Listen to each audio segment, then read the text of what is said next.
ಮೇಲುಕೋಟೆ ಚೆಲುವನಾರಾಯಣ ಸ್ವಾಮಿಯ ವೈರಮುಡಿ ಉತ್ಸವದ ಸ್ಪಾನ್ಸರ್ ವಿವಾದದ ವಿಚಾರ ಸಂಬಂಧ ಮಂಡ್ಯ ಜಿಲ್ಲಾಧಿಕಾರಿ ಡಾಕ್ಟರ್ ಕುಮಾರ್ ಸ್ಪಷ್ಟನೆ ನೀಡಿದ್ದು, ಜಾಲತಾಣದಲ್ಲಿ ಸೃಷ್ಟಿಸಿರುವ ಆಹ್ವಾನ ಪತ್ರಿಕೆ ಅಧಿಕೃತವಲ್ಲ, ಕೃತ್ಯ ನಡೆಸಿರುವಂತವರ ವಿರುದ್ಧ ಕಾನೂನು ಕ್ರಮ ಎಂದು ಮಂಡ್ಯ ಡಿಸಿ ಹೇಳಿಕೆ ನೀಡಿದ್ದು, ಪ್ರತಿ ವರ್ಷವೂ ಮೇಲುಕೋಟೆ ವೈರಮುಡಿ ಉತ್ಸವ ನಡೆಯುತ್ತೆ. ಮಂಡ್ಯ ಜಿಲ್ಲಾಡಳಿತದಿಂದ ಸಕಲ ಸಿದ್ಧತೆ ಮಾಡಿಕೊಳ್ಳಲಾಗಿದೆ. ಮಾರ್ಚ್ 28ಕ್ಕೆ ಮೇಲುಕೋಟೆ ವೈರಮುಡಿ ಬ್ರಹ್ಮೋತ್ಸವ ನಡೆಯಲಿದ್ದು, ಸ್ಪಾನ್ಸರ್ಶಿಪ್ ಬಗ್ಗೆ ಜಾಲತಾಣದಲ್ಲಿ ಆರೋಪ ಕೇಳಿಬಂದಿದೆ. ದೇವಾಲಯದ ಭಕ್ತಾದಿಗಳು ಸ್ಪಾನ್ಸರ್ ವಹಿಸಿಕೊಳ್ಳುವುದಾಗಿ ತಿಳಿಸಿದ್ದು, ವ್ಯವಸ್ಥಾಪನಾ ಸಮಿತಿಯವರು ಸ್ಪಾನ್ಸರ್ ಬಗ್ಗೆ ಚರ್ಚೆ ಮಾಡಿದ್ದಾರೆ. ನಮ್ಮ ಗಮನಕ್ಕೂ ಕೂಡ ಈ ವಿಚಾರ ಬಂದಿದ್ದು, ಕಾರ್ಯಕ್ರಮದ ಇನ್ವಿಟೇಷನ್ ಪತ್ರಿಕೆ ಇನ್ನೂ ಪ್ರಿಂಟ್ ಆಗಿಲ್ಲ. ಸಾಮಾಜಿಕ ಜಾಲತಾಣದಲ್ಲಿ ವೈರಲ್ ಆಗಿರೋ ಪತ್ರಿಕೆ ಅಧಿಕೃತವಲ್ಲ. ಸ್ಪಾನ್ಸರ್ಗಳು ಭಕ್ತಾದಿಗಳು ಮುಂದೆ ಬಂದರೆ ಅಭ್ಯಂತರವಿಲ್ಲ. ಆದರೆ ಸ್ಪಾನ್ಸರ್ ಹೆಸರನ್ನ ನಾವು ಆಹ್ವಾನ ಪತ್ರಿಕೆಯಲ್ಲಿ ಹಾಕುವುದಿಲ್ಲ. ಸಾಮಾಜಿಕ ಜಾಲತಾಣದಲ್ಲಿ ವೈರಲ್ ಆಗಿರುವುದು ಅಧಿಕೃತ ಪತ್ರಿಕೆ ಅಲ್ಲ, ಯಾರೋ ದುರುದ್ದೇಶವಾಗಿ ಮಾಡಿರೋ ಕೆಲಸ ಎಂದು ಜಿಲ್ಲಾಧಿಕಾರಿ ಹೇಳಿಕೆ ನೀಡಿದ್ದಾರೆ.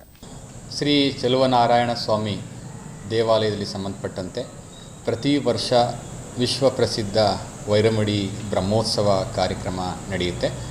ಅದರ ಅಂಗವಾಗಿ ಈಗಾಗಲೇ ಜಿಲ್ಲಾಡಳಿತದಿಂದ ಎಲ್ಲ ಸಕಲ ಸಿದ್ಧತೆಗಳನ್ನು ಕೂಡ ನಾವು ಮಾಡಿಕೊಳ್ತಾ ಇದ್ದೇವೆ. 2 ಸಭೆಗಳನ್ನು ಮಾಡಿದ್ದೇವೆ.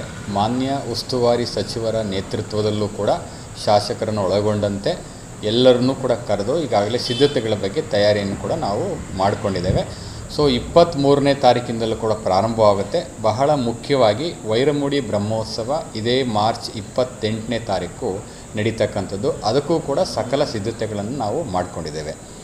ಇದರಲ್ಲಿ ಇತ್ತೀಚೆಗೆ ಕಳೆದ 2 ದಿವಸಗಳಿಂದ ವಾಟ್ಸಪ್ ಮೂಲಕ ಸಾಮಾಜಿಕ ಜಾಲತಾಣಗಳಲ್ಲಿ ಸ್ಪಾನ್ಸರ್ಶಿಪ್ಪನ್ನು ಹೆಚ್ಚು ಒತ್ತನ್ನು ಕೊಡಲಾಗಿದೆ ಅನ್ನುವಂಥ ಆರೋಪಗಳು ಕೇಳಿ ಬರ್ತಾ ಇದೆ. ಇದಕ್ಕೆ ಸಂಬಂಧಪಟ್ಟಂತೆ ನಾನು ಜಿಲ್ಲಾಧಿಕಾರಿಯಾಗಿ ಸ್ಪಷ್ಟವಾದಂಥ ಸ್ಪಷ್ಟೀಕರಣವನ್ನು ಹೇಳಲಿಕ್ಕೆ ಇಚ್ಛೆ ಪಡ್ತೇನೆ.